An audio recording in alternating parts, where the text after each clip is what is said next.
I'm Jamey Applegate, Senior Director of DEI at Equity at Work, and this is your DEI Minute, your go-to podcast for leaders looking to navigate the ever-evolving landscape of diversity, equity, and inclusion in the workplace.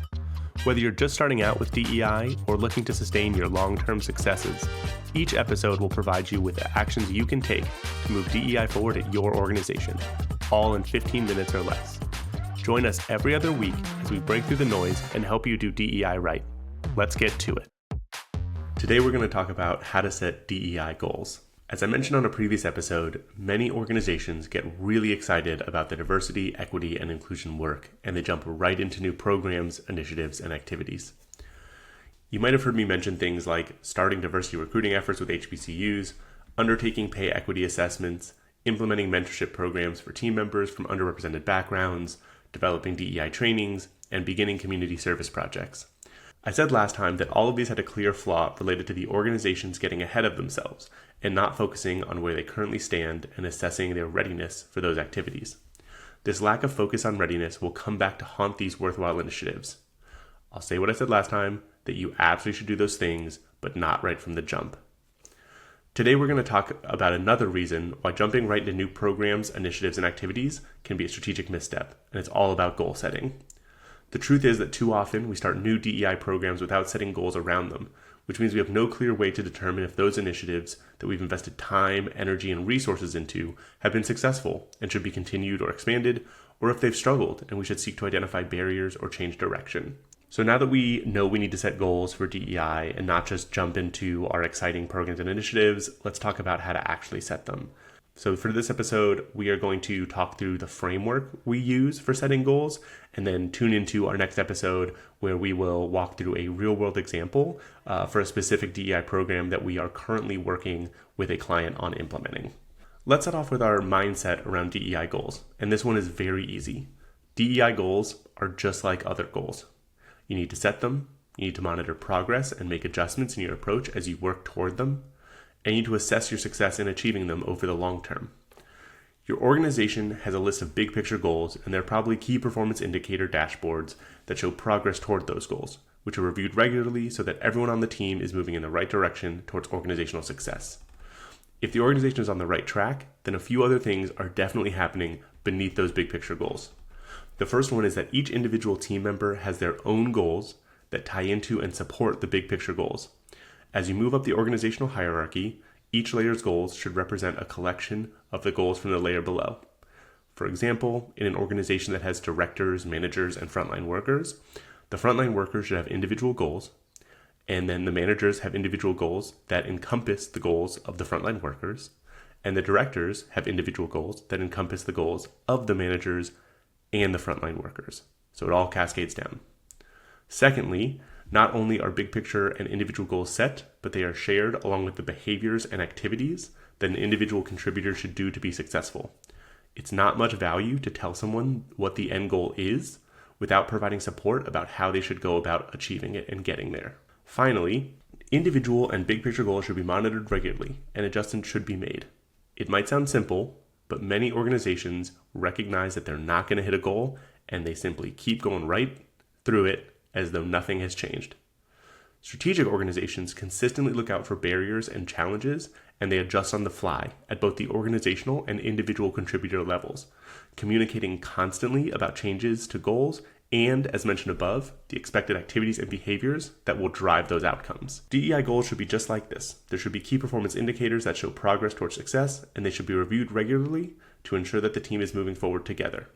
So remember, DEI goals are just like other goals. The really important thing here is that just like the goals your organization might have around production or operations or safety or sales or recruitment and hiring and promotions or employee engagement or social media reach, you should have goals for DEI, both big picture organizational goals and goals for each individual contributor. So let's talk about how to set those DEI goals. So now that we know we need to set goals for DEI and not just jump into a buzzy program or initiative, let's talk about how to set them. First, we're going to walk through a framework, and then we're going to go through a real-world example for a specific DEI program that we recently supported a client in implementing. For setting goals, a strong framework is SMART+. You might have heard of SMART goals. They're pretty straightforward, they're very, very popular, and that's a great place to start. but I found that it's missing a few elements. So we do SMART Plus to add those back in and make sure that we cover everything we need. So here we go. If you don't know, SMART stands for specific, measurable, achievable, relevant, and time-bound. And here's a little bit of detail on each of those. So for specific, what are you setting out to achieve? What activities are we going to do to achieve them? Measurable. How will we know if we've achieved this goal? What data will tell us whether or not we've achieved what we set out to do? Also, how are we going to collect that data? Is it qualitative or quantitative? Quick side note on the measurable thing here. This is where a lot of organizations get tripped up. They don't have a clear idea of how they're going to measure the impact of what they're implementing. It is critical to identify the metrics that you will use to determine success and to have a robust data and analytics program to track them. A is for achievable. Are we sure that we can achieve this goal? Do we have the capacity, skills, time, energy, and resources that we need? Relevant. Does this goal align with our organization's strategic priorities? And does this goal help advance them? Why does this goal matter? And last one, T, time-bound. When are we starting? When do we expect to accomplish this goal? And what's happening at every moment in between? So that's SMART goals. You've probably seen them in a chart. You've probably had supervisors or teammates say, let's have a SMART goal around this. It's a really great way to sort of get the ball rolling and make sure you're covering key portions and key sort of components of your goals. So then for us, we like to add in plus, and these are focused on accountability and for DEI specifically, DEI alignment. So we also include a discussion about accountability. So who's leading this? Who's ultimately responsible for achieving this goal? A simple way to think about accountability is to use what's called a RACI chart to identify stakeholders. And that's RACI. So R is for responsible. This person does the work to complete the task. A is for accountable. This person delegates work and reviews deliverables. This person is all about troubleshooting and making sure the overall goal that we're working toward it. C is for consulted. This person provides input based on expertise or based on potential impact. And I is for informed. They are kept in the loop on overall progress, but they're not super involved in the day-to-day. So the next part of the plus framework is DEI aligned. And this is related to the achievable and the relevant items in the SMART goal framework, but it's more specifically attuned to DEI alignment. So let's talk about DEI readiness. Are we ready for this DEI goal? We talked in a previous episode about DEI readiness and how to get DEI ready and make sure that we know where we are and kind of where we're going. So here are some questions you can ask to assess your DEI readiness. Where are we right now on our DEI work overall? Are we still focusing on foundational organizational culture, things like psychological safety and trust? Or are we setting the DEI foundation? Are we operationalizing DEI? Are we expanding and enhancing DEI? Where are we right now? Where we are really matters, and it should be reflected in the goals we set. It's the difference between foundational education about what the words diversity, equity, and inclusion mean, and then on the much more advanced level, how we can foster an inclusive workplace for transgender teammates. So one of those might be something you start with really early just to get everyone on the same page. And then the later one might be a more sort of specific topic that you're focusing on as the need arises at your organization. And so after DEI readiness, we also want to talk about DEI capacity. So we talked about achievable and do we have the skills, time, energy, and resources do we need? But DEI capacity is related to that, but it's a little bit different.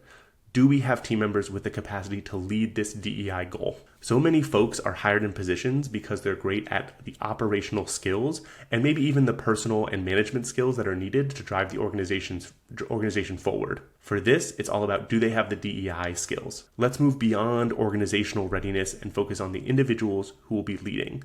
Do we have the knowledge, skills, and experience necessary to successfully meet this goal from a DEI perspective?